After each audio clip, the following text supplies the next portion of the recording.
Hi, welcome to my October 16th blooming update. I've chosen just a few this time. I have more in bloom, but honestly, you've seen these others quite often, and I guess I'm just going to stick with a few to keep the video down to a reasonable size. So, um, okay, let's start off on the right. Um, This is a Dendrobium Hibiki, and you've seen this before, but I just want to let you know how long these actually bloom. This has been in bloom now for a couple of months, and the flowers look almost as fresh as when they first opened. It's starting to lose a few leaves on the older canes, but I think they tend to do that. Yeah, mine is unscented, but wow, what a beautiful display. So, keeping in the pink theme, here is, I guess was supposed to be Tango Fire, and clearly it's not, so I was just sent a plant that was not Tango Fire. So we'll just call it a no ID, but it's got probably some Bangkok sunset in there, judging by the flowers. It is scented. I've had some problems with this plant. As you can see on the top leaf there's some brown spotting. I don't know what that's all about, so I've had to cut some leaves off. Um, Anyways, this plant is probably not going to stay in my collection simply because it looks so much like my rat pea path, which looks a whole lot like this one. Next is Neophinidia falcata benihime. It's the only Neophinidia that's bloomed this year for me, and this one tends to bloom about this time. I know that Orchidea's plant bloomed much earlier this year, um, and but this one can bloom from August all the way till November. It has a variable blooming time for me, and these flowers are scented. These just opened up, and eventually they'll become scented. The next two, they were both purchased from Clouds Orchids here in Canada as seedlings, maybe 3 or 4 years ago. So this one bloomed for the very first time last year.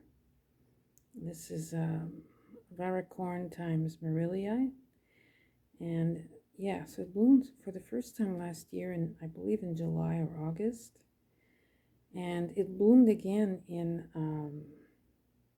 March of this year, and now it's blooming again for a second time. So I'm really proud of this plant because it was bought as a small seedling, and I can't believe how well it's done for me. This was also recently repotted. It's in a clay pot with some bark, but it's been topped off with some sphagnum moss. It seems very happy growing this way. So yeah, so, and yes, these flowers are scented. They smell like, it's kind of weird, a weird fragrance. It smells like rose and ginger ale, so it has like a sweetness, but it's slightly soapy. Um, and the fragrance is very strong. You can smell this plant maybe 6 feet away. And it's not a big plant. Really, really a good plant for small spaces. Really is Laurentii times Vietnamica. And when I bought this, it just had like three puny little 3 leaves. It had like 3 little leaves. And it was in, I think it was growing in sphagnum in a tiny little pot. And I tried various ways of growing this plant, but it seems happier potted for whatever reason. It's got bark in there and topped off with sphagnum moss too. The roots always look raggedy at this time of the year, and And this is a true indication that this plant is a warm grower. So I think this is what's going on. But this year, for the very first time, it's bloomed for me. So, yeah. They started off a lot greener when they first opened.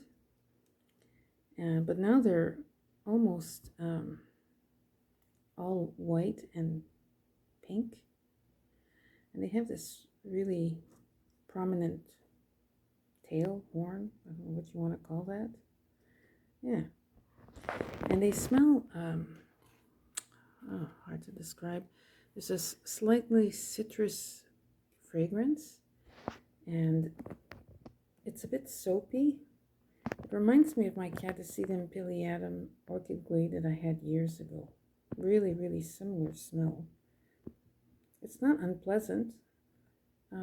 I just expected these to be a bit more floral, I guess, in that department, but that's okay.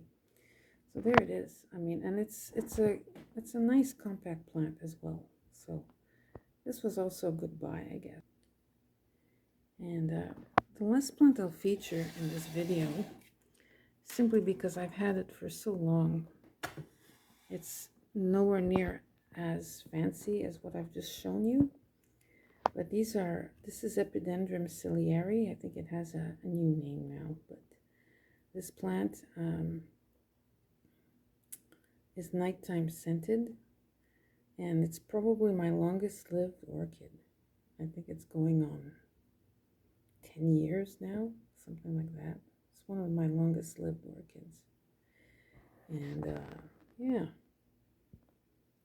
I mean, I keep dividing it, but really this plant just would much rather be very tight in the pot, and that's the only way it blooms. So if you guys have a plant like this and you find that it's not blooming, you really have to let the roots get tight in the pot like that. Otherwise they just won't bloom. And this one is also one that blooms always in October or November. You can smell it from 6 feet away. It's really nice at night. It smells kind of sweet and minty. It's kind of hard to describe, but it's very pleasant.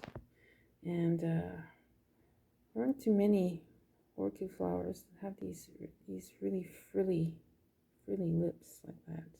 So yeah, not a big flower. There is an Epidendrum ciliary, another form that is has just like one leaf, not like this guy.